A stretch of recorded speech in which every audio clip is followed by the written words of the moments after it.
चिंचपूर पांगुळ दरोडा प्रकरणाचा 48 तासात उलगडा. बदाम गँगचे 6 जण जेरबंद, 10 गुन्हे उघड, 10.71 लाखांचा मुद्देमाल जप्त.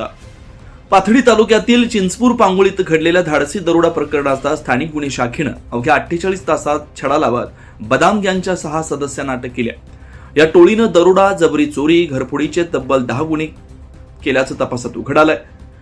आरोपींकडून 10,71,500 रुपयांचा मुद्देमाल जप्त करण्यात आला.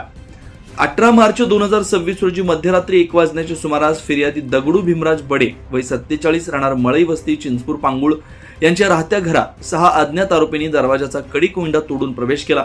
आरोपींनी थेट बेडरूम मध्ये घुसून फिर्यादीच्या गळ्याला चाकू लावून जीवे मारण्याची धमकी दिली. त्यानंतर त्यांच्या पत्नीच्या गळ्यातील सोन्याची पोत हिसकावून घेत कपाटातील दागिने व रोख रक्कम असा एकूण 1,62,000 रुपयांचा मुद्देमाल लुटून आरोपी पसार झाले. या प्रकरणी पाथडी पोलीस ठाण्यात भारतीय न्याय संहिता 2023 कलम 310(2) अन्वये गुन्हा दाखल करण्यात आला होता. या गंभीर घटनेची दखल घेत पोलीस अधीक्षक सोमनाथ घारगे यांनी स्थानिक गुन्हे शाखेला तात्काळ तपासाचे आदेश दिले. पोलीस निरीक्षक किरण कुमार कबाडी यांच्या मार्गदर्शनाखाली विशेष पथक स्थापन करण्यात आलं. गुप्त बातमीदार व तांत्रिक विश्लेषणाच्या आधारे पोलिसांनी मजले चिंचोली परिसरात सापळा रचून 6 आरोपींना ताब्यात घेतला. अटक आरोपींमध्ये बदाम कच्छू काळे वय 22 राहणार शिरोडी तालुका गंगापूर, साईनाथ चव्हाण वय 22, ऋतिक चव्हाण वय 20, महेश उर्फ उमेश काळे वय 20, भव्या काळे वय 20 व लाकर काळे वय 26 यांचा समावेश आहे. तर ताराचंद भोसले, बोट्या भोसले व तिरंग काळे 3 आरोपी फरार असून त्यांचा शोध सुरू आहे. तपासादरम्यान आरोपींनी अहिल्यानगर व छत्रपती संभाजीनगर जिल्ह्यात दरोडा, जबरी चोरी, घरफोडीचे आणखी 10 गुन्हे केल्याची कबुली दिली आहे.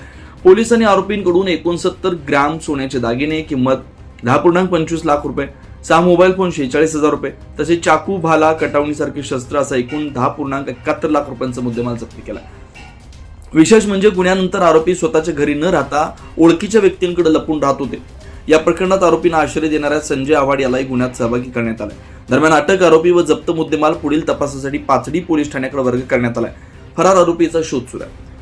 पोलीस पथकाची कामगिरी. ही कारवाई पोलीस अधीक्षक सोमनाथ घारगे यांच्या मार्गदर्शनाखाली पोलीस निरीक्षक किरण कुमार कबाडी, सहाय्यक पोलीस निरीक्षक हरीश भोये, पोलीस उपनिरीक्षक अनंत सालगुडे, स्थानिक गुन्हे शाखेच्या पथकाने यशस्वीरित्या पार पाडले.